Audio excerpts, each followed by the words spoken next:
Deep in the heart of the New Orleans French Quarter, there is a building that has survived fires, hurricanes, and the rise and fall of empires. The Old Ursuline Convent, with its stark white walls and heavy wooden shutters, stands as the oldest building in the Mississippi Valley. But it is not the architecture that draws the eyes of the curious. It is the legend of the attic. Local lore whispers that the third-floor windows are permanently sealed with nails blessed by the Pope himself. They say that behind those shutters, something terrifying was once kept under lock and key, something that arrived in the summer of 1728 inside small, mysterious wooden trunks. These were the Casket Girls. To some, they are the noble grandmothers of Louisiana's oldest families. To others, they are the source of the city's most enduring vampire myths. To understand the truth, we must travel back 3 centuries to a time when New Orleans was nothing more than a swampy, disease-ridden outpost at the edge of the world.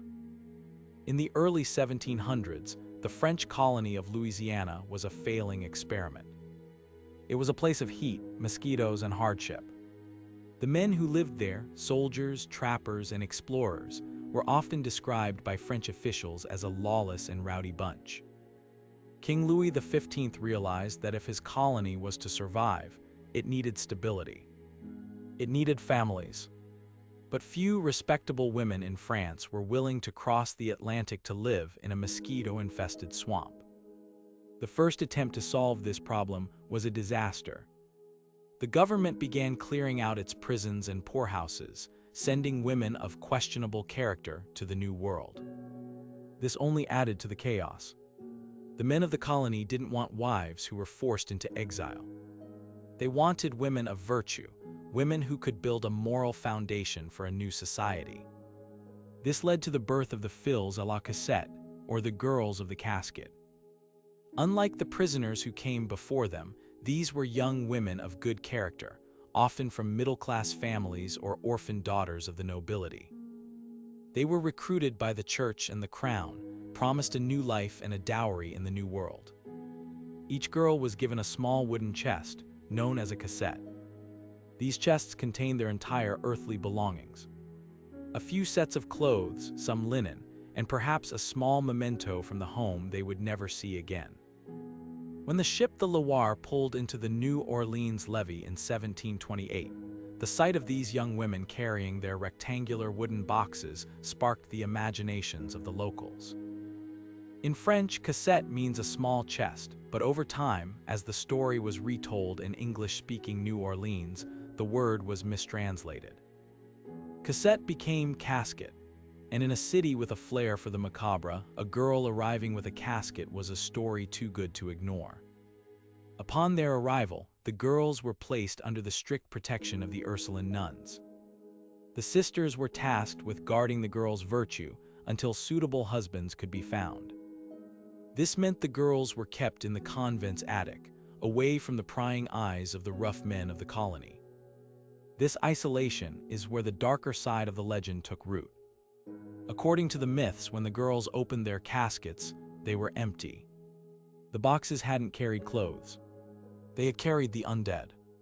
The legend claims that the girls were pale, sickly, and sensitive to the New Orleans sun. Rumors spread that they were vampires, smuggled out of Europe and into the colonies. It was said that once the sun went down, the windows of the convent attic would swing open, and the casket girls would vanish into the humid night to feast on the living. But if we look past the ghost stories, the historical reality is far more compelling. These women were not monsters. They were incredibly brave pioneers. Imagine being 18 years old, leaving the comfort of France, and sailing for months across a dangerous ocean to a place where the mortality rate was staggeringly high. They arrived to find a settlement that was little more than a collection of wooden shacks sinking into the mud. They weren't met with luxury. They were met with hard labor, strange diseases like yellow fever, and the constant threat of starvation. The caskets they carried weren't filled with soil or secrets. They were the meager tools of survival. Those clothes and linens were the only things that separated them from the destitution they had left behind. the Ursuline sisters took their role as chaperones very seriously. The marriage market was intense. Every man in the colony wanted a casket girl because of their reputation for being pure and virtuous. The nuns interviewed the suitors, ensuring they had the means to provide for a wife before any courtship was allowed. Within months, most of the girls were married off, becoming the matriarchs of the colony. They were the ones who turned a military outpost into a home. They established the first gardens, they insisted on the construction of proper schools, and they brought a sense of French civilization to the wilderness. If you meet someone today who can trace their lineage back to the original French settlers of New Orleans, there is a very high chance they are a descendant of one of these women. So, where did the vampire stories actually come from? Historians believe the myth was a 20th century invention, likely popularized by tour guides and writers looking to capitalize on New Orleans' reputation for the supernatural. The nailed-shut shutters of the Old Ursuline Convent have a much more practical explanation. They were designed to protect the building from the devastating winds of hurricanes and to keep the interior cool in the brutal Louisiana heat. The paleness of the girls was likely just the result of a long sea voyage where they were confined below deck, followed by the exhaustion of adjusting to a tropical climate. Yet the legend persists.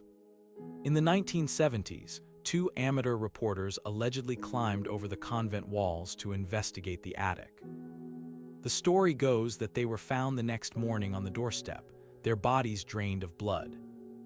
While there is no police record of such an event, it highlights how much the people of New Orleans love their dark history.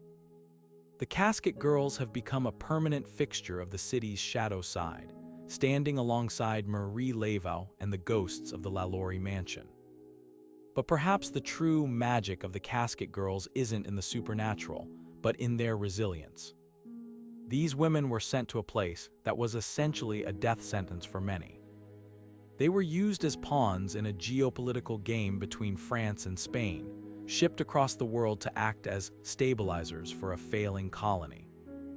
They endured the loss of their homelands, the rigors of the frontier, and the pressure of being the moral compass for an entire territory. They were the mothers of a culture that gave us jazz, Creole cuisine, and a spirit of survival that has endured for 300 years. When you walk past the Old Ursuline Convent today, it's easy to look up at those third-floor windows and feel a chill. The heavy wood and the silence of the garden lend themselves to stories of things that go bump in the night. But if you listen closely to the history, you hear a different story.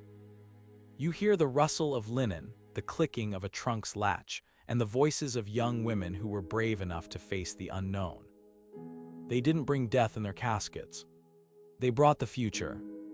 The Casket Girls of 1728 remind us that history is often a blend of what actually happened and what we choose to remember. The vampire stories make for great entertainment and keep the tourists coming to the French Quarter, but the real story is one of grit and transformation. These women took a swamp and turned it into a city. They took a casket and turned it into a legacy. Whether they were pale creatures of the night or just terrified teenagers in a new land, their presence is felt in every cobblestone and every balcony in New Orleans. They are the hidden foundation of the city, locked away in an attic of our collective memory, waiting for the shutters to be opened so their true story can finally be told. As the sun sets over the Mississippi and the shadows lengthen across Chartres Street, the line between myth and reality blurs. But one thing remains certain. New Orleans would not be the city it is today without the girls who arrived with nothing but a small wooden box and the courage to open it.